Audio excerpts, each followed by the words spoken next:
For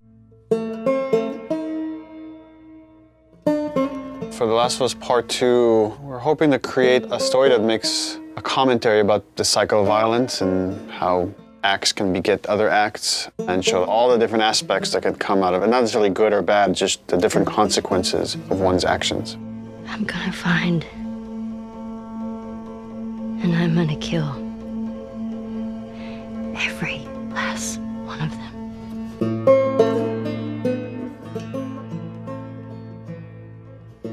I've heard a lot of people say, why make a sequel to The Last of Us? I didn't even hear the full pitch of the game, but just like the outline of what Neil was wanting to do with this game, I realized, oh, this is something we have to make. This, this isn't even an option. There's absolutely more to do here. There's always the fear that, when you made something great and you're going to go back to it, you're going to mess it up. You're going to mess what made it so special. The test for us was like, can we come up with a story that could, one, stand on its own and be meaningful and have weight? The same kind of feeling we had when we came up on the story for the first one. But also now, because it's part 2, it has to be additive. It has to take the first one into consideration, that if you played both, then you get like a bigger narrative. The thing that Neil really cared about, that the studio really cared about, is honoring Ellie and Joel specifically, and their journey as characters. What is the honest next steps that they would take? What are the truest moves that we could see them do? The Last of Us 2 expands on the first game, both in the relationship between Ellie and Joel, the relationships that we see Ellie having, and just the greater world that we're in, and we see more of it.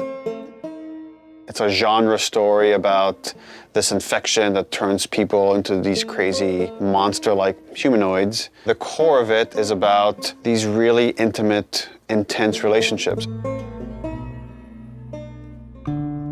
At the start of the game, Ellie is 19. She is living in a safe, secure community. We're coming in, 25 years after the outbreak.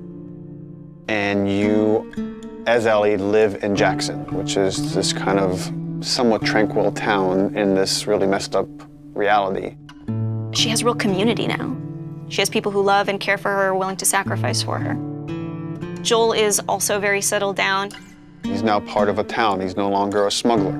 Actually, the town relies on this guy that is a very capable killer, and that's something these towns in this world need.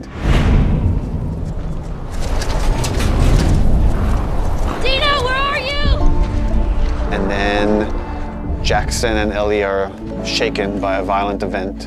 It really changes Ellie's day-to-day life, and now just living is no longer enough. Like, there's these people that have wronged her, and she wants retribution. And you as a player are going to want retribution for what these people have done.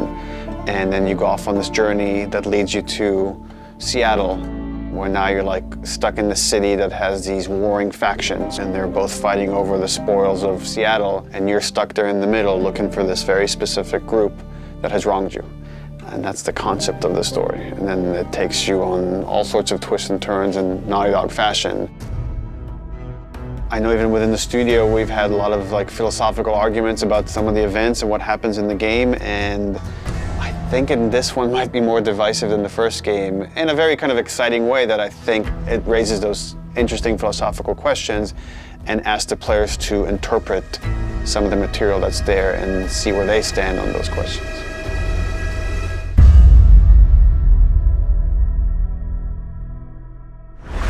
PlayStation